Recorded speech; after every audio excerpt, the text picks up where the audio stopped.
Estas dos primeras consultas tienen que ver con los sueños. La primera dice: soñé estas solas palabras, pero me impactaron muy fuerte. Habrás de descubrir el secreto del peregrino para tú también serlo. Me desperté con gran alegría y queriendo conocer este secreto señalado por la jerarquía. ¿Qué se puede aportar, por favor? Definir el término peregrino desde el punto de vista interno es definir un ser, una conciencia, que una vez que comienza el tránsito hacia la vida interna, no abandona jamás la persistencia. Y este es uno de los grandes problemas que tenemos en la superficie del planeta, la persistencia, persistir, la fidelidad hacia la meta interior, la fidelidad hacia lo superior. Y este es el gran problema, y esto es el secreto que todos tenemos por delante para revelar a nuestro propio ser externo. Este secreto está a disposición, la energía para asumir este secreto está a disposición en la propia vida interna de cada uno. Acá la persona lo cuenta a manera de sueño, porque la energía, su propia vida interna, así se lo colocó. Habrás de descubrir el secreto del peregrino para tú también serlo. A la persona se le está diciendo que adeuda persistencia, que si no aprende a ser persistente, no va a poder ser un peregrino. Quiere decir, aquella meta que reconoce, aquel camino hacia lo superior, que está delante de él, que tiene que transitar, no va a ser transitado, hasta que la persistencia no pase a ser una herramienta realmente presente y estable en él. No es suficiente reconocer la meta superior. Si no hay persistencia, no hay forma de ir consumando esto. Entonces la consumación hacia lo superior necesita de persistencia. No somos peregrinos porque decimos estar plantados en el camino hacia lo superior. No somos peregrinos porque decimos que estamos transitando el camino espiritual. Somos peregrinos porque no podemos dejar de serlo, porque la persistencia de modo estable, inalienable, ya está en nosotros siendo ejercitada. La energía de la persistencia, la energía de la fidelidad, la energía de la obediencia, ese es el secreto del peregrino. El peregrino puede cargar con todo tipo de defectos, puede enfrentarse a pruebas, puede tropezarse, puede caer 1000 veces. Lo importante es que él persista, una vez consciente en esa senda, persista, con fidelidad persista, con aspiración persista, con obediencia persista. Sin persistencia no hay peregrino. Por eso, en nuestros niveles internos de conciencia, es la mónada la que se define como un peregrino, porque la mónada persiste en aquello que tiene que hacer en relación a la consumación del plan evolutivo por parte de aquello a lo cual representa en el nivel donde ella está polarizada. Nuestra partícula superior de conciencia, nuestra partícula espiritual, nuestra mónada, son el peregrino interno. Y aquí, en estos niveles, para poder ser reflejos de ese peregrino interno, persistencia, fidelidad, aspiración, persistencia, fidelidad, aspiración, persistencia, fidelidad. Si no, no hay peregrino. Aquel que se pone en el camino y arma una tienda ahí al costado, ese no es un peregrino. Ese es un viandante, ese se está comiendo la vida, ese es un viandante, no es un peregrino. El peregrino para lo justo, descansa lo justo y sigue, y sigue, y sigue, y sigue, persiste. Su alimento es la meta, hasta que llega un momento que la meta y él son una única cosa. Y ese es el momento en que realmente consuma esa conciencia peregrina. También nos preguntan, cuando no se recuerda lo que se sueña, igual puedo estar recibiendo enseñanzas del alma. O sea, al no recordar no implica no haber recibido mensajes. Puede implicar varias cosas. Muchas veces el recuerdo está siendo estimulado sutilmente por parte de la conciencia interna. Pero si nosotros estamos en una etapa de identificación muy fuerte con las fuerzas materiales, con los movimientos del mundo material, es posible que no estemos abiertos a recordar algo que es muy sutil y solamente quede ahí como un elemento verdaderamente subjetivo, que forma parte de los mundos subjetivos, de los niveles internos del ser. Muchos recuerdos que forman parte de la instrucción que el alma nos ha ofrecido en el plano onírico, afloran cuando el ser deja de estar sumamente identificado con el plano de la materia, con los juegos de fuerza de la materia. También, y esto es muy común, que los recuerdos o la imposibilidad de recordar sea parte de la instrucción que tenemos que recibir, porque de recordar el efecto de esa instrucción no sería el mismo. Entonces hay etapas donde la instrucción queda almacenada en el campo subjetivo de la conciencia, en lo más profundo de la conciencia material, casi cercano a la conciencia externa, al consciente, pero queda ahí, en los planos más sutiles, más reservados, para que cuando llegue el momento el ser pueda echar mano de ellos.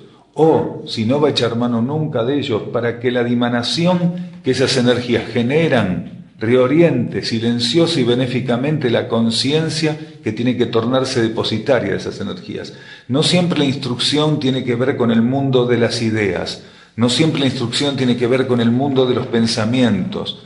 Muchas veces la instrucción tiene que ver con aprender a ser permeado serenamente, silenciosamente, distendidamente por un tipo de energía, no interferir con esa energía. Entonces muchas veces un sueño que puntualmente forma parte de la acción de la energía de instrucción ofrecida por nuestra conciencia, en base a eso se acerca al plano concreto del individuo solamente como una silenciosa energía irradiativa que está ahí haciendo su trabajo.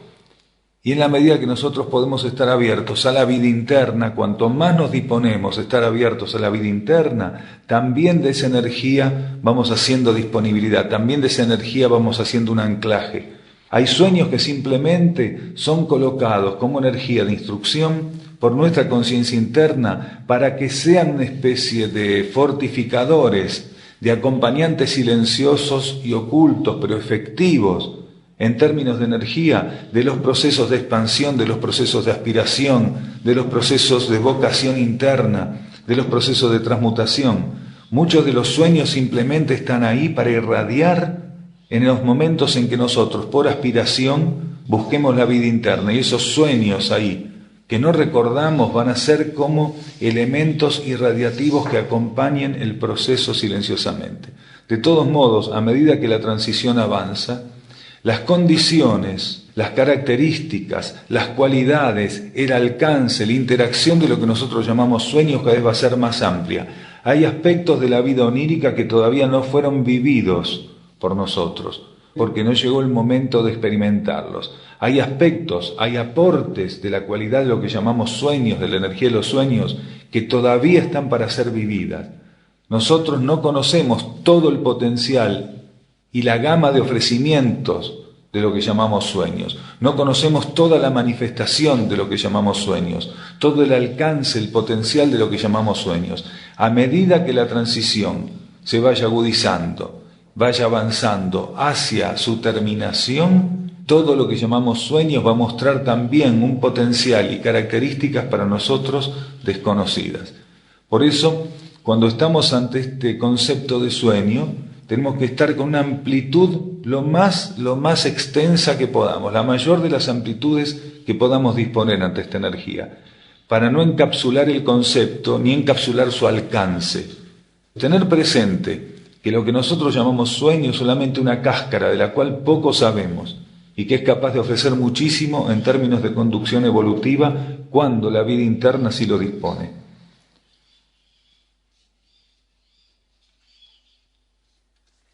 Acá preguntan, ¿los lugares de trabajo pueden ser lugares de purificación? No hay un solo ámbito en la existencia material, no hay un solo ámbito en la superficie del planeta que no esté bajo ley de purificación. Quiere decir que todo ámbito es un ámbito donde la ley de purificación se está expresando de alguna manera, de algún modo, en algún voltaje, con algún alcance. En este lugar, fuera de este lugar, en un trabajo, en un hospital, en una cárcel, en un palacio, en el medio de un desierto, en el medio de una selva, bajo el agua, sobre el agua. En todos los lugares de este mundo material de la superficie del planeta está operando la ley de purificación. Acorde a los campos de fuerza que pueden estar presentes en un determinado sector, esa ley de purificación puede tomar ciertas características o voltaje.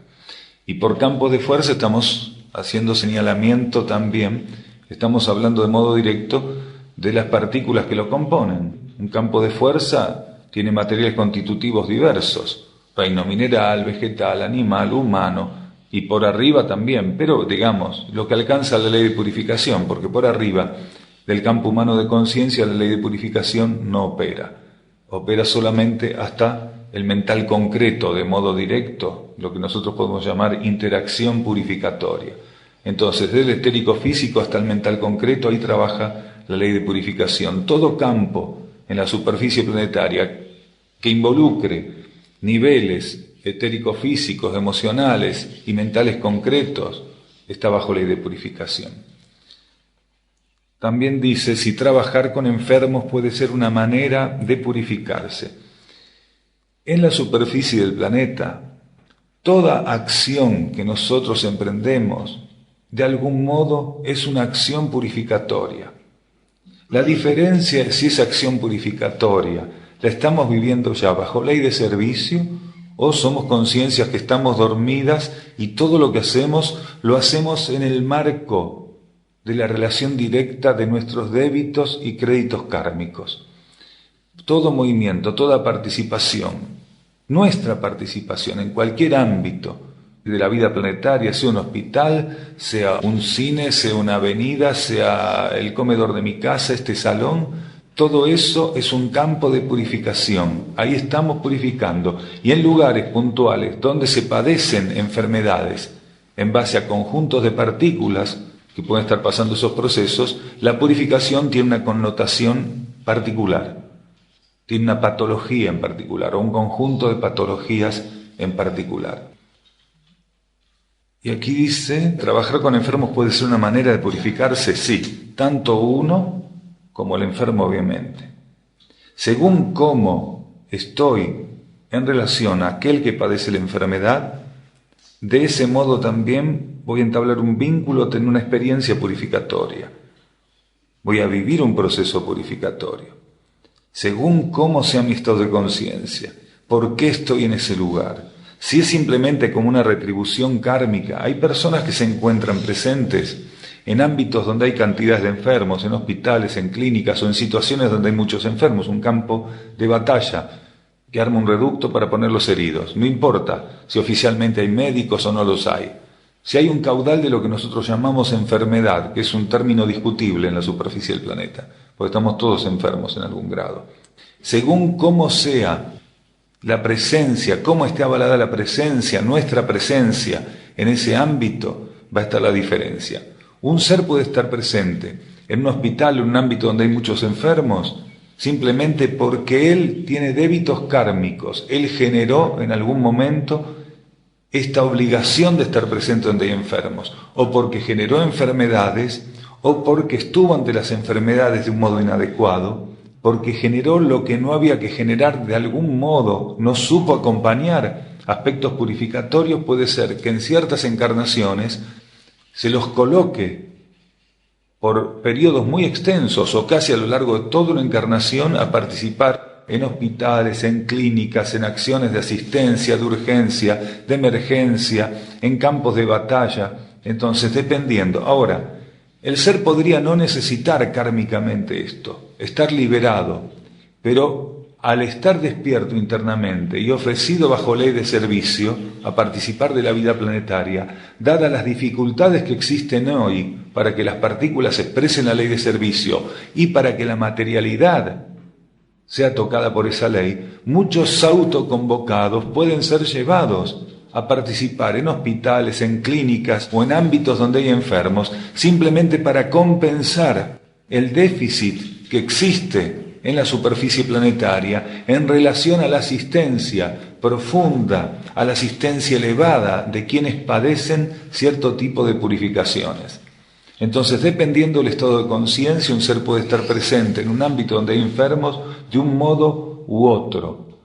Está quien lo vive, insistimos, kármicamente y no puede eludirlo, y lo hace con desagrado, lo hace con pesar, incluso lo hace acusando en sí mismo parte del impacto que le promueve estar con partículas que están viviendo procesos purificatorios muy fuertes. Pero aquel otro que está bajo ley de servicio, aquel otro que puede ser un autoconvocado, en esos ámbitos nota cómo su energía interior puede fluir profundamente para tocar, impregnar a aquellos que necesitan un acercamiento con la realidad interna, aquellos que necesitan religarse a la vida interna, aquellos que necesitan retirar de sí lo que ya no sirve, que eso es lo que hace la enfermedad, y eso es lo que hace la ley de purificación, retira de nosotros lo que ya no sirve. También pregunta por cuánto tiempo podría llegar a ser esa purificación. Por el tiempo que la conciencia interna demande. Si es un ser despierto, por el tiempo que la conciencia interior lo demande. Si es un ser dormido, por el tiempo que la ley de karma o los señores del karma lo determinan. Un ser dormido depende de que la relación kármica dé cuenta de que aquello, en términos de lapso, de plazo, tengan que acotarse. Hay personas que bajo ese contexto pueden estar toda la vida en esa situación, o con la salvedad de algunos periodos que podrían ser su jubilación, o momentos donde ya no pueden porque sus vehículos no están en condiciones de responder a ese tipo de actividad, entonces eso está previsto kármicamente. Entonces, si el ser está dormido, lo regula la ley de karma. Si el ser está despierto espiritualmente, lo regula su interno, que es quien se ofreció a asistir ese tipo de situaciones a favor del proceso de recuperación de la vida planetaria, de la elevación de la materia en el planeta. Y también la persona dice, ¿yo podría decir hasta cuándo? No. Uno podría percibir hasta cuándo si la energía interior le estuviera ofreciendo esa posibilidad. Percibir hasta cuándo.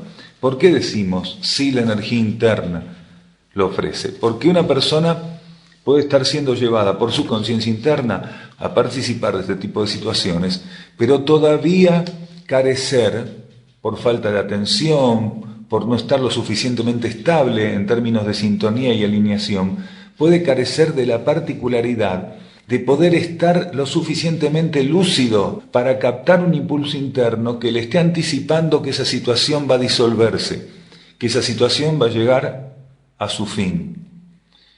Si el ser está lúcido, podría ser que la información le llegue con anticipación. Si no está lúcido su conciencia interna, si no está en condiciones de percibir un estímulo de su conciencia interna gobierna, maneja, acomoda, dirige las situaciones exteriores para que eso se interrumpa y él se encuentra ante la interrupción sin haber tenido un preaviso.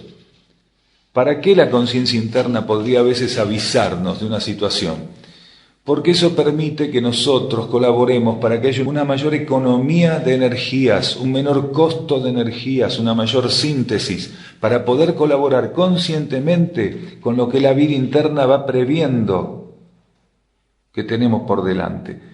Cuando la energía nos va anticipando, lo que está haciendo en nosotros es fomentar una síntesis, fomentar economía, fomentar el ensayo de la adhesión consciente a lo que la vida interna nos está mostrando que nos espera unos metros más adelante. Y eso es una experiencia muy importante. Entonces, si estamos suficientemente receptivos, podemos percibir las señales de que esa etapa se está agotando. Si no, nos vamos a encontrar de repente, de la noche a la mañana, que se agotó eso y que estamos fuera de esa situación, liberados de esa situación. Pero nunca podemos decir nosotros desde la personalidad.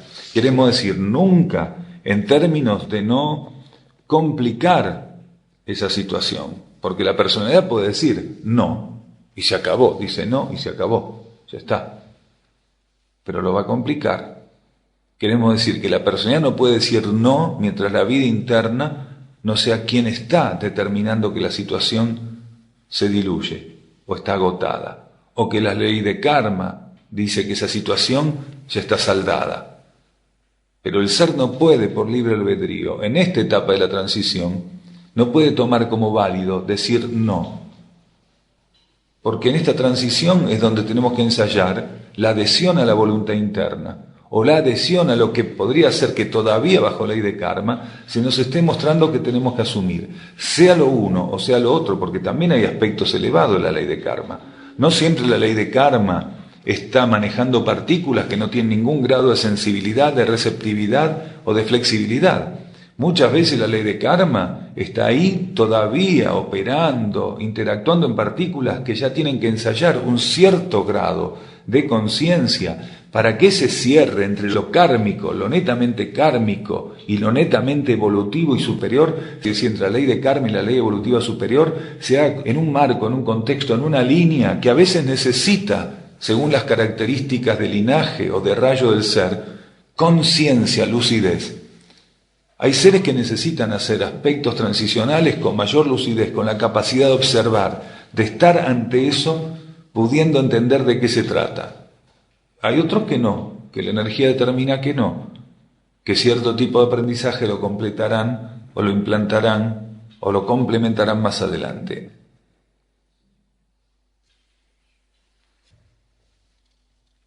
¿Cómo podemos colaborar para que la verdad y la esencia del cosmos se manifiesten en este mundo tan empobrecido?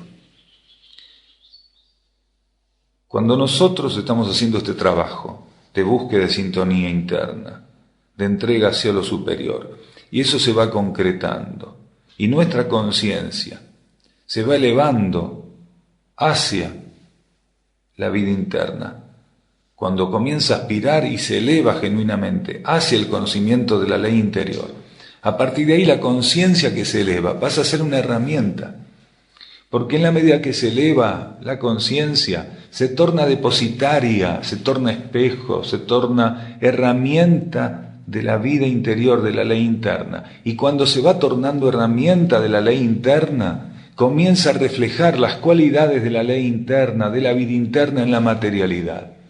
Y en ese momento entonces se cumple con lo que aquí pregunta la persona, que dice, ¿cómo podemos colaborar para que la verdad y la esencia del cosmos se manifiesten en este mundo?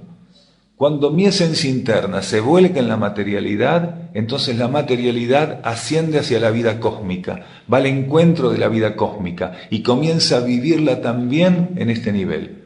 Es como un pasaje de energía múltiple, dual. La materialidad busca abrirse hacia lo superior y lo superior se vierte sobre la materia. Entonces termina enriqueciéndose, termina liberándose este plano, termina transmutándose.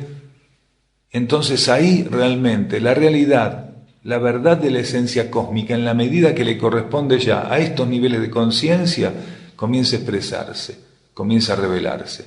Pero si no logro entrar en sintonía con mi vida interna, por más que un ser pueda tener la capacidad de ver que este planeta en su superficie se está desangrando, que está empobrecido, que está desequilibrado, nada puede hacer si él no se liga primero a su cosmos interno. Para que este planeta pueda recibir, pueda abrirse, pueda volcarse genuinamente en él, la realidad cósmica, la verdad cósmica, estas dádivas del cosmos que este planeta está necesitando, primero tenemos que religarnos con nuestro cosmos interno. Si cada partícula fuera religándose a su cosmos interno, entonces se torna realmente una herramienta para que ese otro proceso macrocósmico se vaya instalando de un modo más favorable, más sintético y más económico. Pero son las partículas que tienen que responder primero.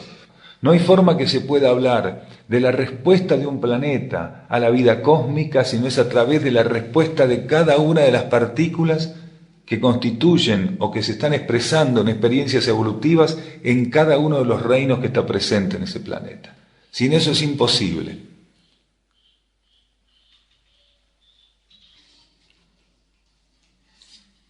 La pregunta es, ¿qué factores se dan para que en una humanidad se altere el patrón iniciático, como aquí sucede? Según se dice, de 9 iniciaciones se pasa a 7.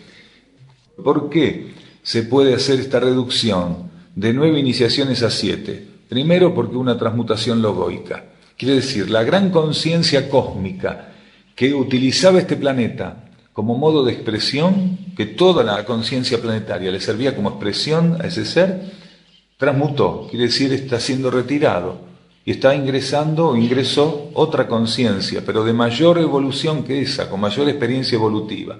Gracias a que esa transmutación logoica, quiere decir que el gran logos que estaba a cargo de la Tierra se dio el espacio a un logos con mayor experiencia evolutiva, es que todo este proceso de que la vida cósmica pueda llevar este planeta a la recuperación del equilibrio, al reequilibrio planetario, es posible. Porque esta transmutación se tuvo que dar de urgencia. Si no se hubiera dado de urgencia, este planeta hubiera colapsado. Pero el colapso no era posible porque en los niveles superiores de la vida cósmica se había determinado que este planeta tenía que ser asistido puntualmente. Entonces ahí el llamado emitido, la vibración emitida por este logos que estaba en problemas. Él no lo vivía traumáticamente, porque un logos no anda con dolor de cabeza porque no puede gobernar el planeta. Lo vive en armonía, pero estaba en problema. Lo vive en armonía primero porque no estaba previsto que esta situación lo superara. No es que el logos estaba fracasando evolutivamente, simplemente el logos estaba ante una situación que obligaba a que él quemara los libros, porque su experiencia evolutiva no daba para eso. Entonces lo vivía en armonía, simplemente que en armonía también emitía un llamado, emitía un patrón vibratorio, que es el que emite un logo cuando tiene un problema como este. Quiere decir, cuando se enfrenta a una situación, que ni siquiera es un problema, es una situación que para él es un aprendizaje. Entonces, desde los niveles profundos de la vida cósmica se determina la transmutación logoica, que otro logos tome la regencia planetaria. Entonces el planeta ya no corre ese riesgo. Y con este logos, este nuevo logos, ingresa una corriente de vida cósmica, de jerarquías, conciencias, entidades, seres de rango evolutivo muy amplio, que son los que sirven de herramienta este logos para enseguida reordenar el gabinete. Todos los ministros son cambiados y se reordena el gabinete, porque si no se reordena el gabinete seguimos con los mismos y no va. Entonces este logos se hace cargo de algunos miembros de la jerarquía que asumen, como les corresponde, procesos iniciáticos a partir de la situación dada, siguen con su proceso de ascesis y a esto se suman las nuevas conciencias, nuevos miembros de la jerarquía, entidades, energías y leyes que este logos representa, que este logos permite, pasen a ingresar y tengan injerencia. Entre algunas otras cosas, la transmutación logoica que permite la sintetización de varios procesos evolutivos, la sintetización de parte de la ascesis, en este caso de la humanidad de superficie, que de tener que repartir los estadios de su evolución en 9 iniciaciones, puede sintetizar ese proceso y vivirlo en 7. Porque este logos es capaz de ofrecer una síntesis y de sostener una energía de síntesis a las partículas en evolución que el otro logos no podía. Porque todo esto depende, la cantidad de iniciaciones depende del sostenimiento logoico hacia el campo de vida donde esas iniciaciones se están dando. En este caso, para los seres humanos de superficie, y de 9 a 7.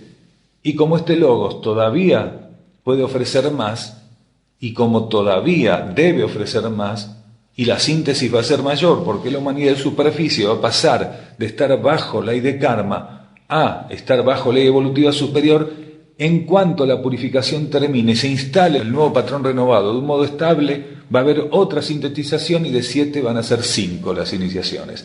Y todo porque el logos lo permite, en su asistencia, en su complementariedad, en una renovación de las corrientes de vida cósmica que permite que ingresen al planeta Tierra. Corrientes de vida cósmica que antes llegaban hasta los estamentos solares del planeta y hasta los estamentos sistémicos, pero solo en algunos de los planetas que componían el sistema, pero que ahora van a incluir la Tierra también. Ese segundo logos había tenido diversas regencias y estaba listo para otra experiencia evolutiva. Había terminado con otras regencias de un modo efectivo y estaba siendo preparado por la vida cósmica para asumir otra regencia. Y ahí estaba la vacante. Había consumado ya muchísimas ruedas evolutivas en condición de logos, en planetas donde las situaciones requirieron un aprendizaje, requirieron que ese logos entrara en sintonía con aspectos de leyes mucho más profundos, de rangos de energía mucho más profundos. Por eso la situación que para el logos que teníamos aquí rigiendo era una situación insalvable, para este logos no. No solo no es insalvable, sino que no le pusieron algo que lo hiciera justito. Hay que ofrecer garantías realmente. Y como somos un hueso difícil de pelar en la superficie de la Tierra, nos tuvieron que poner a un peso pesado, el único que puede aguantar todas las estupideces que somos capaces de hacer hasta que termine la transición. También acá respecto a las iniciaciones dice, ¿en qué iniciación se entra en contacto con las escuelas internas y para qué? De modo general se entra en contacto en la quinta iniciación, de modo general. Pero en esta etapa de transición se podría decir que en la tercera iniciación, si los seres logran un estado de receptividad y logran realmente un estado de estabilidad, podrían ya empezar a hacer un acercamiento a las escuelas internas. Porque en la medida que un ser en tercera iniciación estuviera lo suficientemente estabilizado, él podría permitir que los volúmenes de energía o de materia o de sustancia causal que va a liberar sean mayores, por los cuales, al liberar volúmenes mayores de sustancia causal, él permitiría una mayor adecuación o una más temprana madurez y más efectiva del traje de luz, del vehículo de luz. Entonces, si un ser logra ciertas características con amplitud en la tercera iniciación, ya ahí él empieza a hacer un acercamiento interesante. Pero recién entre la tercera para la cuarta y la quinta que esto ocurre.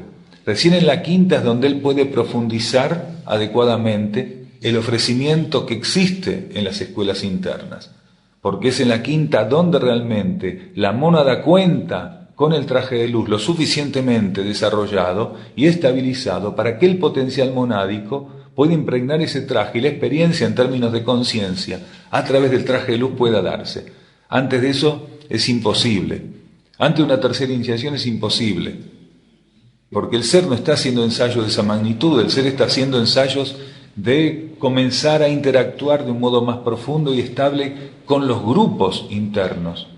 Después de la primera iniciación, el ser entra en un compromiso más grande con los grupos internos. En la tercera iniciación ese compromiso está consolidado, el ser ya forma parte activa de los grupos internos. Y a partir de la tercera iniciación, según cómo él mantenga su relación con la propia vida interna, cómo él asuma en nombre de la vida interna su desenvolvimiento en la materia, ahí podría empezar a trabajar un desenvolvimiento gradual en relación a las escuelas internas, que son escuelas que no son planetarias. Los grupos internos son grupos de almas que están aquí, en el planeta. Las escuelas internas son extraplanetarias, sistémicas, pero extraplanetarias. Acá preguntan, ¿qué puedo hacer para estar más relajado? No para mi beneficio, sino en nombre de él. La tensión adecuada, la tensión justa, la tensión equilibrada que todos necesitamos en algún momento empezar a instalar, a vivir, a vivenciar de un modo estable, depende del grado de impregnación que la propia conciencia interna pueda hacer de la personalidad. Si una persona no está relajada, está muy tensa, o al revés, en vez de estar muy tensa está, como decía Buda, la cuerda no suena. Buda decía, el camino del medio. Ni que no suene ni que se corte de tan tensa, decía Buda. Bueno, hay gente que de tanta tensión se corta como la cuerda que decía Buda cuando él señalaba el sitar, que la cuerda no tenía que estar tan tensa en el sitar. Y hay gente que de tan floja ni suena, que es lo mismo que si se hubiera cortado la cuerda. Entonces, ¿de qué depende que esto que somos suene como una cuerda en afinación, en la tensión adecuada? Gradualmente del grado de impregnación que la energía interna vaya haciendo en nosotros. Porque nosotros no podemos penetrar los niveles internos de la vida, podemos aspirar a conocerlos. Cuando se dice que un ser entra en contacto con su interno, ¿qué quiere decir? Que él, por buscar alineación, que él por buscar sintonía, abre un camino por el cual la energía lo toca, lo bendice y se instala en él. El ser, mientras está en este plano, no puede ingresar a los niveles internos. Como energía puede establecer un vínculo con los niveles internos. Y cuando ese vínculo es genuino, cuando la aspiración de ese vínculo es genuina, entonces se abre un camino. Y a partir de ese camino que el ser tiene que aprender a mantener despejado, es que la energía interna lo toca, lo impregna.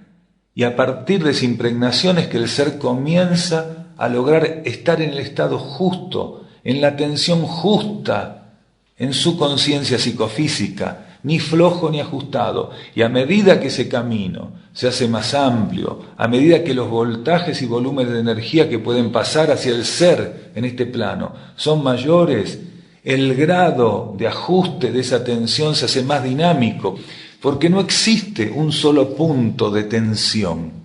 La tensión es dinámica en este plano, la tensión es absolutamente dinámica. Lo que el ser tiene que aprender es que la tensión es dinámica. ¿Qué quiere decir? Que hay un grado de tensión para cada etapa que el ser va a transitar, que hay un grado de tensión para cada ciclo, que hay un grado de tensión para cada actividad, que hay un grado de tensión para cada prueba. La tensión es dinámica. Él va a entender que cuanto más abre ese camino, cuanto más establece ese vínculo de un modo estable, desde los niveles internos va a ser impregnado por la energía, y aquella templanza, aquella tensión que él necesita para cada situación va a ser distinta, pero la justa para la situación. Entonces la voluntad interna va a colocar en los trajes la capacidad de que los trajes puedan amoldarse a las situaciones, tanto en el campo mental, como en el campo emocional, como en el campo etérico-físico, del modo en que la energía, la voluntad de la energía lo requiera. Para estar en el grado de tensión justo, tenemos que ser capaces de abrir ese camino, con vocación interna, con vocación de conocer aquello que puede ofrecernos esa condición. La tensión justa no puede ser ofrecida por nada que no sea nuestra conciencia interna. Y si no le abrimos camino a nuestra conciencia interna para que se exprese en nosotros, nunca vamos a dar con la tensión justa. Quiere decir, el grado de tensión va a ser o excesivo o pobre, pero siempre deficiente, por estar por encima o por debajo de lo que necesitamos. Por eso, solo la conciencia interna conoce la afinación de la nota en términos de tensión que necesitamos en cada momento. Solo la conciencia interna. Por eso no tenemos que tener preferencia por manifestar un grado de tensión, ya sea en la curva ascendente o en la curva descendente de esa tensión. Porque en cuanto caemos en eso, nos alejamos de la posibilidad de atender lo que la vida tiene en este plano del modo adecuado, lo que la vida nos ofrece en este plano del modo adecuado.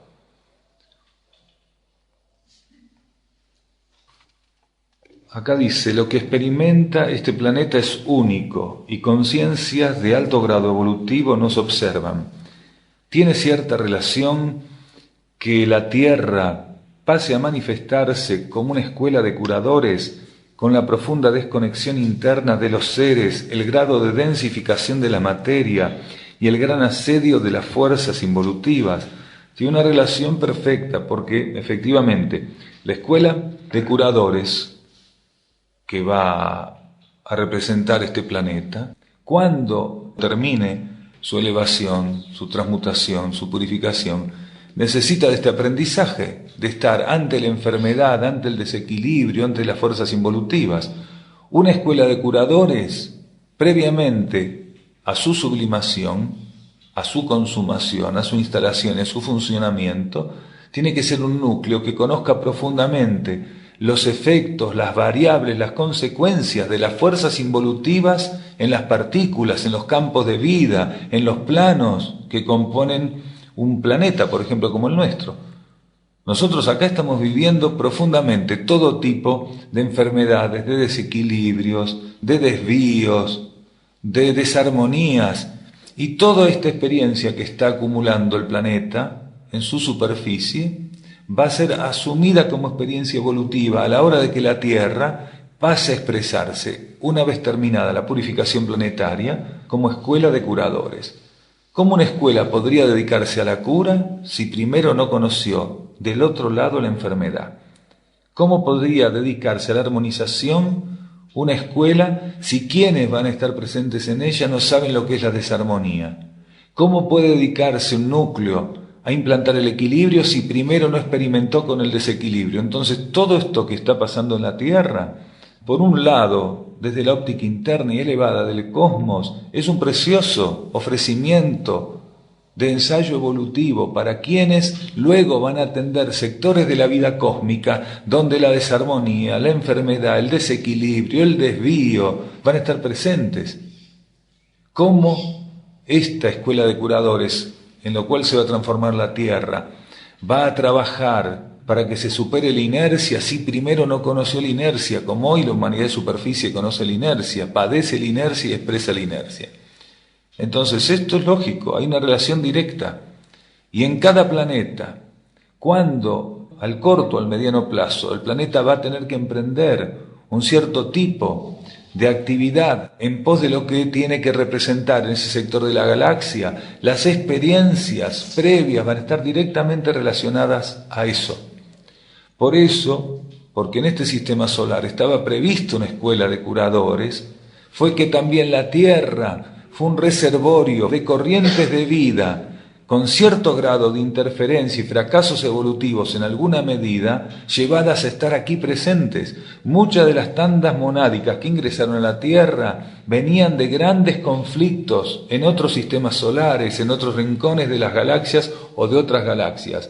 Todas venían de algún tipo de situación conflictiva, esas mónadas. Todas venían de algún grado de refracción al ofrecimiento evolutivo o de imposibilidad de aceptarlo, de sobrellevarlo por las condiciones en que la materialidad de esos planetas y esos sistemas solares se encontraban. Entonces, esas corrientes de vida que ingresaron aquí permitieron toda esta preparación, al mismo tiempo que vivieron en este mismo planeta el acercamiento a la cura, al reequilibrio y, en alguna medida, a los efectos que la armonización en cada ciclo les iba siendo ofrecidas a esas corrientes de vida. Es más, esas corrientes de vida, y habían vivido tanta interferencia y que arrastraban hacia este planeta esa interferencia, recibieron ciclos evolutivos muy particulares bajo el formato del código genético que las razas de superficie particularmente recibieron a lo largo de todo el proceso evolutivo terrestre. En ese código genético que se iba recibiendo estaban las llaves y las claves para el pasado de esas mónadas y para el futuro al cual se encaminaba, tanto las mónadas como el planeta. La energía de amor es la energía de cura en este plano. Nosotros recibimos de Sirius, adaptado por Venus, segundo rayo, bajo una condición determinada. Cuando todo el proceso de la Tierra purificatorio acabe, el segundo rayo, porque esto es un universo crístico, se va a tener que expresar bajo un voltaje y un volumen para nosotros desconocido. La energía de cura en este planeta es un voltaje de energía de amor desconocida. O sea, la cura en este planeta se va a expresar bajo el aspecto que el segundo rayo puede expresar bajo energía de cura como energía de cura. Entonces la relación de Venus con la Tierra y la triangulación Sirius-Venus-Tierra va a incrementarse grandemente, porque Sirius va a poder ofrecer otros voltajes junto con otros signos cósmicos complementarios a este segundo rayo tan potente que hasta hoy ofreció, bajo otros aspectos desconocidos, y Venus va a poder ascender también porque va a tener que hacerse cargo de voltajes de amor en esa triangulación que hasta este momento tampoco había ensayado. Todo el contexto, el marco de ese triángulo va en ascensión. No hay una sola experiencia evolutiva que esté sintetizada en nuestra conciencia que no vaya a ser aplicada adelante. Todo lo que nosotros traemos como bagaje evolutivo, como experiencia evolutiva, vamos inmediatamente a tener que aplicarlo en el paso subsiguiente. Hasta el último paso que dimos ya lo tenemos sintetizado como energía. Y el paso subsiguiente que todavía no dimos, ahí vamos a tener que aplicar la síntesis. Es perfecta la ley. No hay forma de no estar aplicando a dónde la energía nos está destinando la síntesis de la experiencia evolutiva. Porque en el cosmos no hay agresión, no hay agresividad, no hay forma que la vida cósmica atente contra la síntesis y la economía. Jamás la vida cósmica permite que sea agredida la economía y la síntesis en una partícula. Una partícula puede dar marcha atrás aparentemente, puede tener que reiniciar algunas trayectorias evolutivas que de algún modo no pudo concretar adecuadamente, pero eso no quiere decir que la síntesis de su evolución no haya sido cuidada de un modo perfecto y económico. Todas las experiencias evolutivas, no importa el rayo, el linaje, no importa el ciclo, no importa nada de nada, toda la experiencia evolutiva es el único bagaje con el cual cuenta el ser, su trayectoria evolutiva. Es lo único que garantiza que el paso subsiguiente pueda ser dado. Nadie puede dar un paso en términos ascensionales si no es por el bagaje que él tiene sintetizado en términos evolutivos. ¿Cómo podemos hacer para estar más disponible? Cultivo de silencio, de atención al interno. Con eso inicialmente es suficiente. No estoy disponible porque estoy comprometido con las fuerzas materiales, con los juegos de fuerza, con mis metas personales y egoístas. No estoy disponible por eso. Y no estoy disponible por eso porque no establecí un vínculo con mi vida interna, no puedo entrar en sintonía con mi vida interna. Y básicamente no estoy intentando consumar el conocimiento y la instalación de silencio en mi conciencia, de genuino silencio, que no es ausencia de sonidos ni ausencia de palabras, sino es la cualidad de mi vida interna, es la cualidad primordial que mi conciencia interna me ofrece para que conozca cuál es su condición. Nadie puede decir que conoce en algo su propia vida interna, en algo su esencia interna, si él no puede declarar que ya está conociendo el silencio en alguna medida. Si el bálsamo del silencio no lo siente activo en él, no lo siente presente en él, no siente que se está ejecutando la ley del silencio en él. Entonces, fundamentalmente, silencio. Acompañar esa búsqueda hacia el silencio, hacia la vida interna, con verdadera vocación, con humildad, con persistencia. Recordemos lo que decíamos del peregrino al principio de esta charla. Ninguno de nosotros es un peregrino si no tiene vocación y persistencia. Genuinamente no tiene entrega y persistencia por sobre encima de cualquier otra cosa. Entonces la disponibilidad requiere de fidelidad y de persistencia, incluso entendiendo que fidelidad y persistencia no son condiciones que no representan en sí mismas una prueba, son una gran prueba. Que nadie crea que va a ejercer o que va a ensayar persistencia y fidelidad sin tener que enfrentarse a fuerzas que van a intentar por todos los medios de que ese ensayo no se efectúe, que ese ensayo no sea conocido por él. Las fuerzas materiales desesperadamente buscan que nosotros no conozcamos lo que es la persistencia y la fidelidad. Porque en el momento en que un ser conoce la persistencia y la fidelidad, estas fuerzas saben que empiezan a perder a ese ser, que gradualmente no van a poder influenciar a ese ser, que la influencia sobre ese ser tiene a partir de ese momento una cuenta regresiva, los días contados.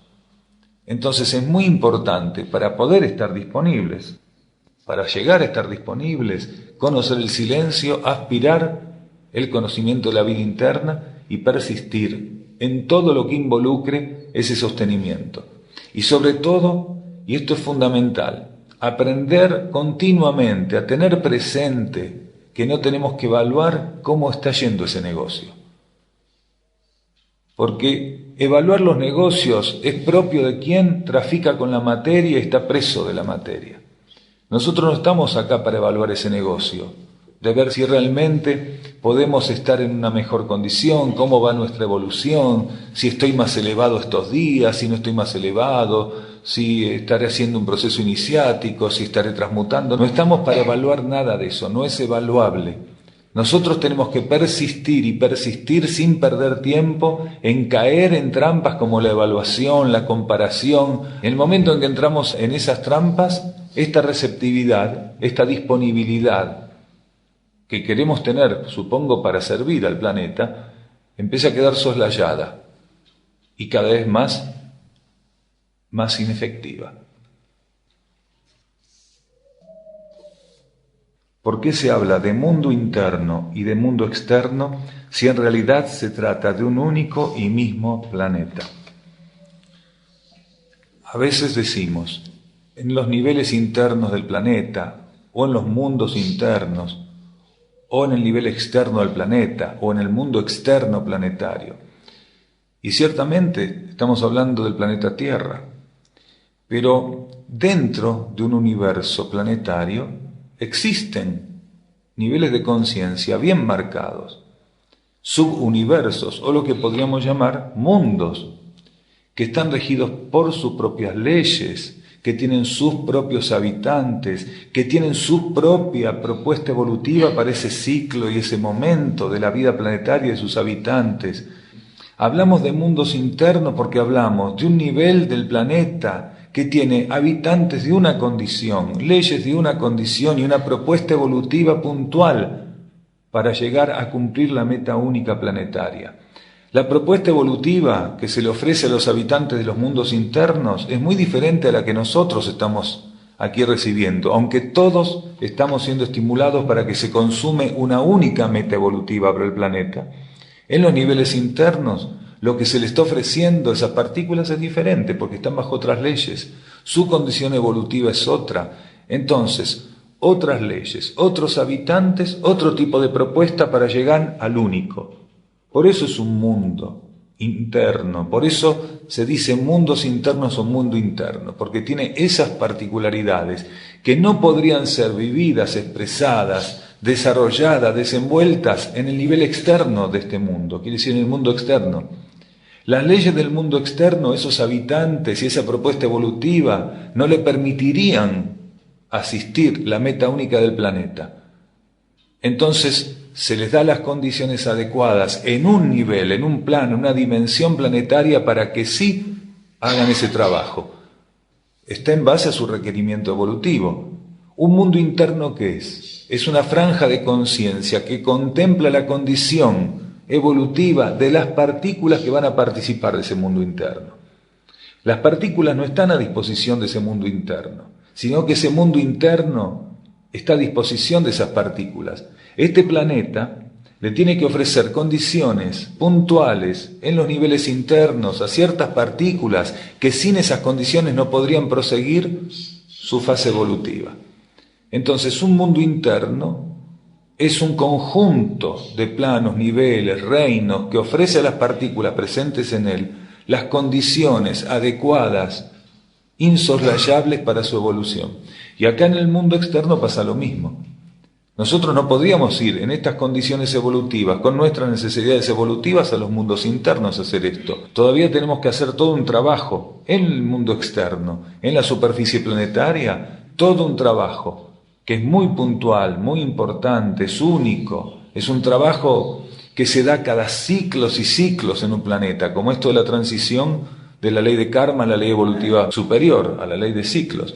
Entonces el mundo externo reúne características únicas, habitantes únicos. Esta condición de habitantes que tenemos acá no la podríamos expresar en ningún lado. Y es la condición de habitantes, quiere decir el revestimiento que la energía necesita para que nosotros podamos desenvolver la experiencia evolutiva. Esta condición que tenemos acá, este revestimiento, estas condiciones como habitantes, no la podríamos reproducir ni encontrar en ningún lado. Quiere decir, ningún otro lugar ofrecería condiciones evolutivas para nosotros, sino este mundo externo, este mundo de la superficie planetaria.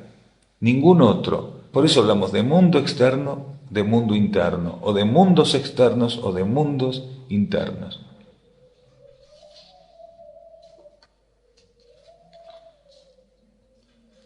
En estos días se esperan contactos con seres superiores. ¿Puede darnos alguna opinión de esto? Contacto con seres superiores se dan continuamente. Si los seres superiores y las conciencias superiores y las jerarquías, si las entidades no estuvieran continuamente interactuando en cada plano, nivel, dimensión, ese plano, nivel o dimensión pasaría a ser un elemento sin condiciones para que, como campo de vida, sirviera al plano evolutivo. El contacto con seres superiores, con jerarquías, con entidades, con leyes, con energías es continuo. Tenemos que empezar a soltar esta búsqueda de información respecto a ¿habrá contacto o no habrá contacto? ¿Pasará esto o no pasará? ¿Habrá una nave? ¿Vendrá una energía? ¿Será grande, chiquita? ¿Vendrán 5 o 10? ¿Estará mucho tiempo? ¿Vendrá de norte a sur, de este a oeste? ¿Vendrá del cielo, entrará a la tierra? ¿Saldrá de la tierra, irá al cielo? Basta con esto. Si por más que le demos vuelta a este tema no va a cambiar para nosotros. Lo único que vamos a hacer es complicarlo más, porque una parte de nuestra conciencia va a estar atrás de la materialización de aspectos que no son materiales. Como le decíamos a una persona hace un par de días que nos llamó por teléfono, de un diario de Buenos Aires que nos hacía una entrevista telefónica, si íbamos a participar de un congreso de ufología que se hacía acá en Córdoba este fin de semana. ¿Y por qué no? Y le explicamos por qué no. Entonces tomaba nota, muy interesada, ¿por qué no? Una opinión diferente a todas, decía, sí, por suerte, alguien tiene que decir algo diferente. Basta de ocuparnos de esto. En la medida que un ser está en sintonía y en atención a su interno, está en contacto con la vida interna, en algún grado, en alguna medida. Esa disponibilidad ya hace que ahí una parte de la vida interna esté presente en él. Y en su propio núcleo interior, en su propia conciencia interna, el contacto con jerarquías, entidades, con energías y con aspectos superiores de la ley es una constante. O creemos que nuestra mónada ahí en su propio nivel, o que nuestra conciencia de luz, o que nuestra alma en su propio nivel están solas. Están ahí solas. Sobre el cosmos es un tacho de soledad, un balde de soledad. Cada uno está en una cápsula solito. La soledad, la inestabilidad, la incomunicación, la falta de fluidez, la falta de circulación de la energía, la falta de claridad, la falta de objetividad, de equilibrio, de dinámica adecuada. Esto es de estos planos, no adentro, no internamente. En los niveles internos todo es tan perfecto, continuo, fluido, lumínico, preciso, perfecto, estable, armónico, pacífico y muchas cosas más que podríamos estar diciendo y que en su conjunto y particularmente son inalienables. Entonces, aquí tenemos que estar abiertos a confirmar que todo eso es insoslayable y perpetuo y que goza de infinitud en los niveles internos de la vida. Y que acá lo que tenemos que hacer es aprender a estar receptivos y en sintonía con todo eso, para que aquello que es una verdad interna empiece a tocar estos planos y que estos planos gradualmente pasen a dirigirse al encuentro de esa verdad interior y de esa realidad interior y esa revelación interna. Acá preguntan por la traslación de la esencia solar y la fluidificación. Dicen si la traslación de la esencia solar y la fluidificación son lo mismo. Son procesos complementarios, concurrentes, porque están destinados a que la influencia del fuego fricativo y de las energías fricativas en este plano se vayan retirando, vayan entrando en hipofunción. Entonces, la fluidificación es un proceso mediante el cual se inhabilita un plano, un campo de conciencia, para que el fuego fricativo opere en él. Cuando se aplica la ley de fluidificación o las leyes que convergen en un aspecto que podemos llamar fluidificatorio, en un plano a nivel de conciencia, ese plano queda inhabilitado para que experiencias de fuego fricativo o el mismo fuego fricativo o fuerzas fricativas puedan actuar en él, porque se modifica el rango vibratorio de ese plano. Porque para que aspectos fricativos puedan actuar en un plano, tiene que haber un rango vibratorio habilitado, quiere decir el margen vibratorio para esa expresión. Entonces la fluidificación lo que hace es eliminar ese marco vibratorio. El piso y el techo de ese rango vibratorio es eliminado. Esto lo hacen leyes, jerarquías. Esto es un proceso muy potente. El Centro Intraterreno Iberá colabora para que este proceso se instale gradualmente en todo el planeta. Trabaja activamente. Todo eso se va retirando mediante el proceso de fluidificación. Ese rango se diluye y a partir de ahí, en ese campo de vida, el fuego fricativo o los juegos de fuerza o las fuerzas de fricción de la materia ya no están más presentes.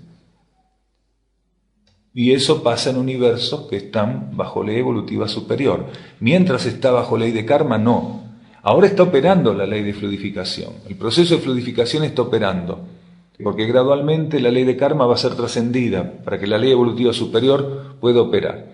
Entonces gradualmente se da ese proceso de fluidificación. Gradualmente ya se empiezan a retirar algunos aspectos en algunos niveles, ya se está dando esa ceremonia. Hasta que no termine todo el proceso purificatorio, todo lo que involucra la fluidificación de modo integral, estable, completo, con su correspondiente efecto en la vida de superficie planetaria no va a poder ser, porque Todavía el proceso purificatorio necesita de las fuerzas de fricción y del fuego de fricción, que es quien conduce la labor de esas fuerzas. Porque las fuerzas de fricción en los planos materiales son conducidas por el fuego de fricción. Entonces la anulación está sincronizada, una es concurrente a la otra. Y en cuanto a la traslación de la esencia solar, es el desplazamiento oculto que hoy se está dando. Básicamente esto lo está haciendo la jerarquía crística, porque es una labor de la jerarquía crística, de la energía crística, bajo formato de esencia solar, a estos niveles del mundo material. A medida que el mundo material se va preparando para trascender la ley de karma, desde el campo de la vida solar se van librando voltajes de esencia solar. Se van librando voltajes de energía crística bajo un aspecto puntual, que es esencia, fluida esencia solar. Entonces, gradualmente, este campo de vida se va preparando para que la fuerza de fricción dejen de estar presentes.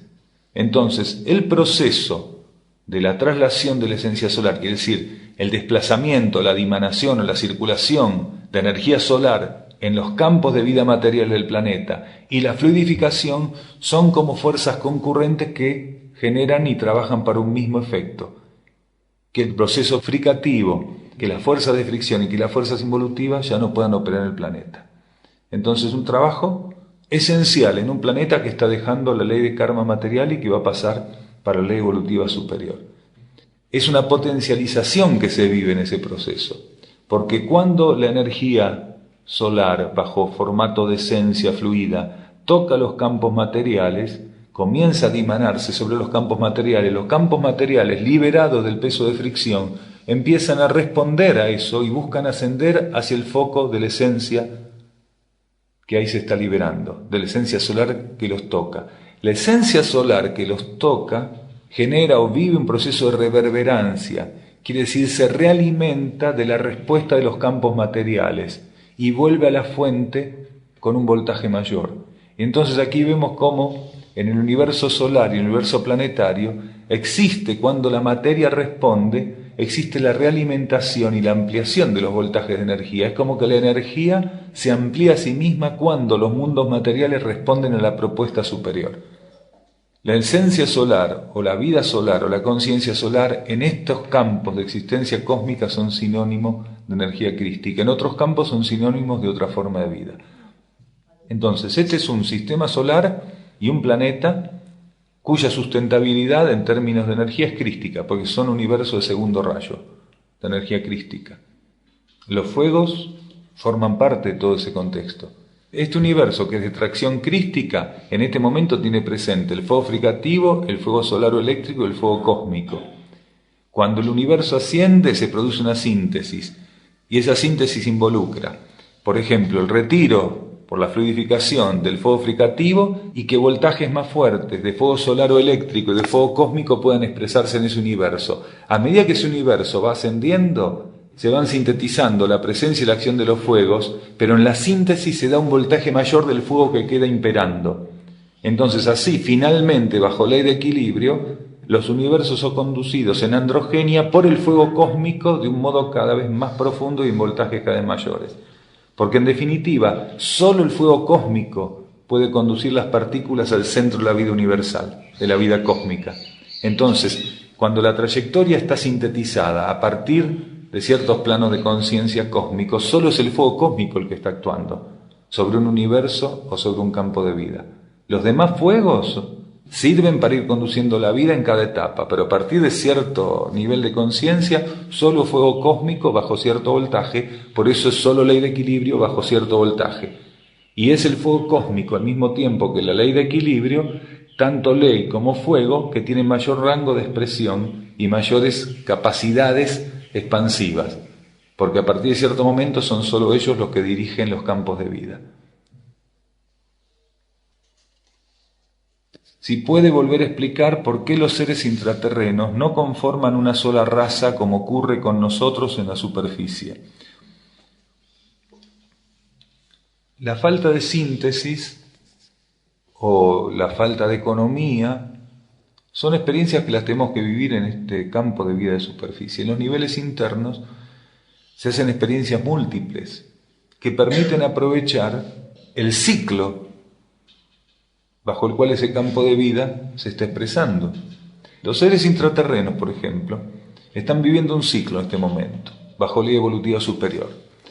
Y, por síntesis, aprovechando ese ciclo de esos mundos internos, ellos se pueden dar el lujo, entre comillas, de expresarse bajo distintos niveles vibratorios simultáneamente. Quiere decir, cada civilización intraterrena tiene su condición evolutiva. Entonces se está expresando bajo un patrón vibratorio único y particular. Y si hubiera 100 civilizaciones intraterrenas de cierto grado de evolución, las 100 estarían todas expresando una energía diferente, rangos vibratorios diferentes, patrones vibratorios diferentes simultáneamente. En cambio, en la superficie, por una cuestión de dificultad, nosotros tenemos que ir viviendo, todos los habitantes de la superficie planetaria, todos tenemos que ir viviendo, aceptando, desenvolviendo, profundizando, en la medida que cada uno pudiera, consumando la expresión bajo un solo código genético que nos aúna. Mientras que ellos tienen una multiplicidad de estados vibratorios, lo que puede leerse como una multiplicidad de códigos genéticos, nosotros tenemos un solo código genético que unifica a todos los seres de la superficie planetaria. En este momento de transición tan particular es que algunos seres ya tienen otro código genético, instalado en los niveles sutiles de la conciencia, y que a medida que la transición avance, ese código genético va a encontrar forma de reflejarse, interactuar, va a encontrar manera de ir instalando y permeando los campos de la personalidad. Pero de modo general, esta humanidad está unificada con un código genético.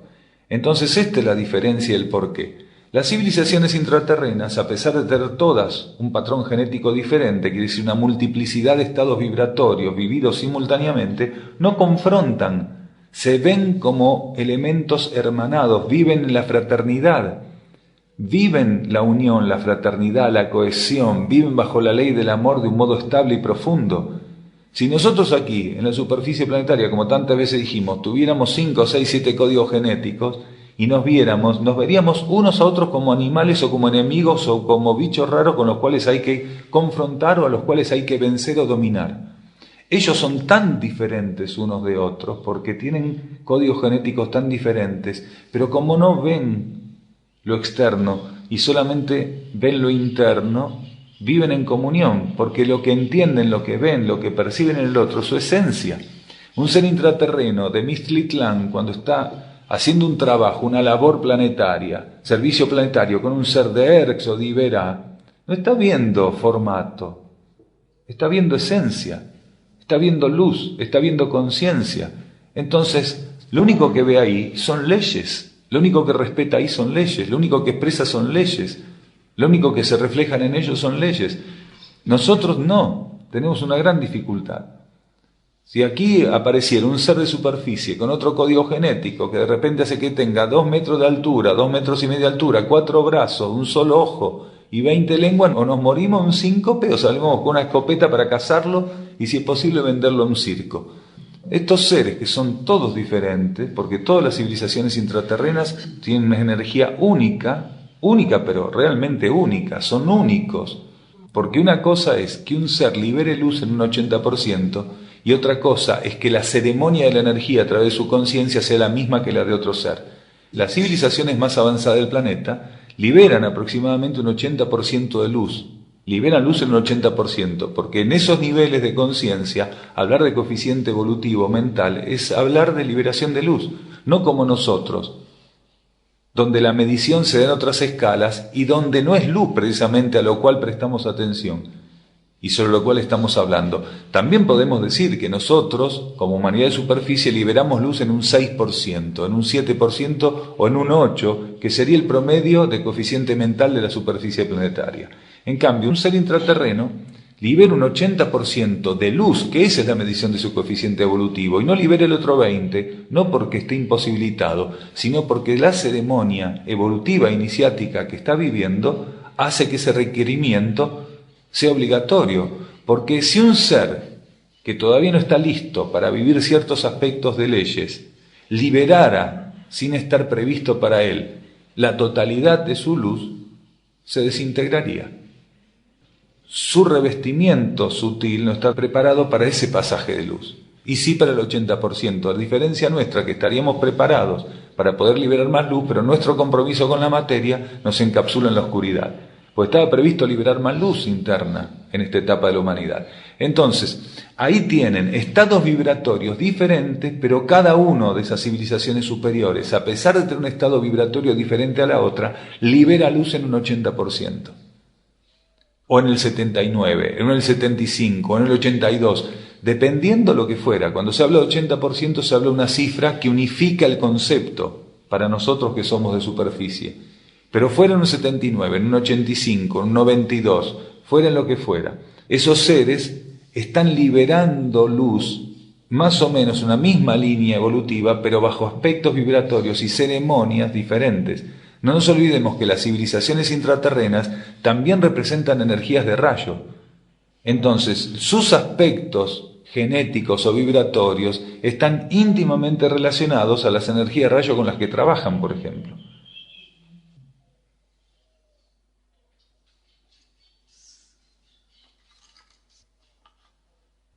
En este momento hay una interacción muy profunda y hay experiencias nuevas que incluso se están viviendo en los niveles internos del planeta, en los mundos internos. Porque al cambiar las cuadraturas, tornarse en cuadraturas el trabajo de los rayos, esto generó o permitió, al activarse otros rayos e ingresar en cuadraturas ese trabajo activo, permitió que en los niveles internos también se trabaje diferente con los rayos. Habilitó una posibilidad antes desconocida. Antes se trabaja en rayos impares, en rayos pares, ahora hay una complementación. Son 3 conjuntos de 4 rayos, primero, sexto, séptimo, décimo, segundo, segundo, cuarto, noveno, décimo primero, tercero, quinto, octavo y décimo. Trabajan en 3 cuadraturas de 4 rayos cada uno. Entonces la relación es muy diferente hoy, incluso en los niveles internos con los rayos. Porque una cosa es cuando los rayos trabajaban por afinidad, par o impar, que las condiciones estaban previstas de ese modo, o que los rayos de aspecto trabajaban individualmente y la relación con los rayos de atributo eran diferentes o eran indirectas, cuando ahora trabajan en una cuadratura muy firme, muy fuerte. Entonces esto permitió, habilitó, dio una dinámica muy grande a todo lo que es la energía de los rayos, la presencia de seres que expresan ciertos rayos, incluso en los niveles internos, porque eso abrió las puertas para la interacción de los rayos en términos cósmicos, solares y planetarios, muy puntuales para este proceso de transición. Antes la limitación de la energía de rayo era una, hoy ya no existe.